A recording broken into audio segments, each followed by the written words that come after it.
بسم اللہ الرحمن الرحیم۔ ابلیس کی نسل کی ابتدا جس جن سے ہوئی اس کا نام تارانوس کہا جاتا ہے۔ تارانوس ابلیس سے 1,44,000 سال قبل دنیا پہ موجود تھا۔ تارانوس کی نسل تیزی سے بڑھی کیونکہ ان پہ موت طاری نہیں ہوتی تھی اور نہ بیماری لگتی تھی۔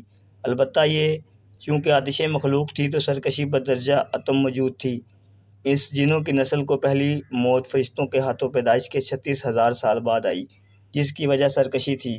یہاں پہلی بار موت کی ابتدا ہوئی، اس سے پہلے موت نہیں ہوتی تھی۔ بعد میں چلپانیس نامی ایک نیک جن کو جنات کی ہدایت کا ذمہ سونپا گیا اور وہی شاہ جنات قرار پائے۔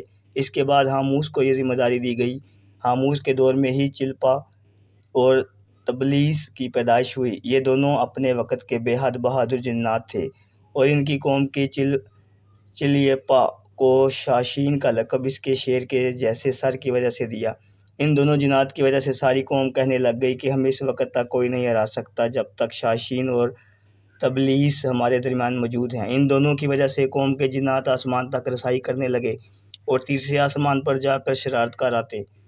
ایسے میں حکم الہی فرشتوں نے ان پر حملہ کیا اور عبرتناک شکست دی۔ اسی دور میں حضرت اسرائیل علیہ السلام کو ابلیس نے دیکھا تو سجدے میں گر گیا۔ ابلیس شروع سے ہی ایک نڈر اور ذہین بچہ تھا۔ اس میں باپ کی بہادری اور ماں کی مکاری کوٹ کوٹ کر بھری ہوئی تھی۔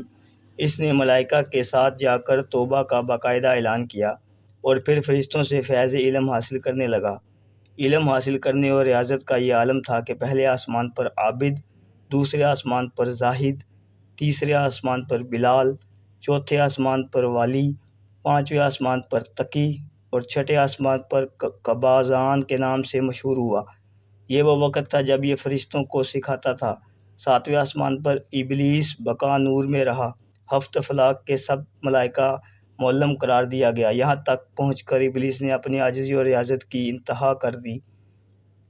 کم و بیش ابلیس نے 14,000 سال عرش کا طواف کیا۔ یہاں اس نے فرشتوں سے استاد سردار عزرائیل کے نام سے شہرت پائی۔ کم و بیش 30,000 سال مقربین فرشتوں کا استاد رہا۔ ابلیس کے درس اوز کی میعاد کم و بیش 20,000 سال ہے۔ فرشتوں کے ساتھ قیام کی مدت کم و بیش 80,000 سال ہے۔ ابلیس کو حکم ہوا کہ دروغہ جنت رضوان کی معاونت کرو اور اہل جنت فرشتوں کو اپنے فضل، علم و فضل سے بہرہ ور کرو۔ یوں ابلیس کو جنت میں داخلے کا پروانہ مل گیا اور جنت میں بھی اپنے علم و دروغہ جنت رضوان کو سیراب کیا اور یوں جنت رضوان کی کنجیاں ابلیس کے پاس رہیں۔ روایت کے مطابق ابلیس 40,000 سال تک یہ فرض خزانچی انجام دیتا رہا۔ یہاں وہ مقام اعلیٰ ترین جنت رضوان ہی تھا جہاں ابلیس نے پہلی بار بادشاہت کے خواب دیکھنے شروع کیے۔ اس وقت ابلیس کے پاس ہفت اقلیم، افلاک، جنت و دوزخ سب کا اختیار تھا اور اس نے چپے چپے پہ سجدے کیے تھے، مگر یہاں پہ ابلیس عاجزی سے پہلی بار بھٹکا اور خود کو بادشاہ بنانے اور رب بننے جانے کے خواب دیکھنے شروع کیے۔ کئی ملائکہ کے سامنے ربوبیت کی بات بھی کی مگر ملائکہ کے انکار کے سبب چپ ہو گیا اور یوں نظام چلتا رہا، مگر اس سب سے اللہ تعالیٰ کی ذات بے خبر نہ تھی۔ پھر آدم علیہ السلام کی تخلیق کا مرحلہ آیا جیسے قرآن مجید میں واقعات بیان ہوئے ہیں۔ ابلیس آدم علیہ السلام کو جز جز مرحلہ وار مختلف اقسام کی مٹی سے تخلیق ہوتا دیکھتا رہا اور چپ رہا، مگر جیسے ہی اسے یہ معلوم ہوا کہ یہ آدم علیہ السلام اللہ تعالیٰ کا نائب ہے تو اس نے واویلا کیا، عبادات اور اطاعت کا واسطہ دیا، پھر طنز کیا کہ مجھ جتنی عبادت کس نے کی، اور آدم علیہ السلام کو سجدہ کرنے سے انکاری ہوا۔ تب اللہ تعالیٰ نے کہا، نکل جا شیطان مردود۔ لعنتی قرار پانے کے بعد ابلیس نے اپنی عبادات اور ریاضت کا رب سے عوض مانگا، جس پر اللہ تعالیٰ نے ابلیس کو ایک وقت معلوم تک مہلت فراہم کی، جس پر ابلیس نے اولاد آدم کو صراط مستقیم سے بھٹکا کر اپنے پیروکار بنانے کا دعویٰ کیا، جس پر رب کریم نے فرمایا کہ جو متقی اور پرہیزگار ہوں گے تو ان کو گمراہ نہیں کر پائے گا۔ ابلیس کے اس لعنتی کام میں اس کے 5 ساتھی ہیں۔ نمبر 1، صبر۔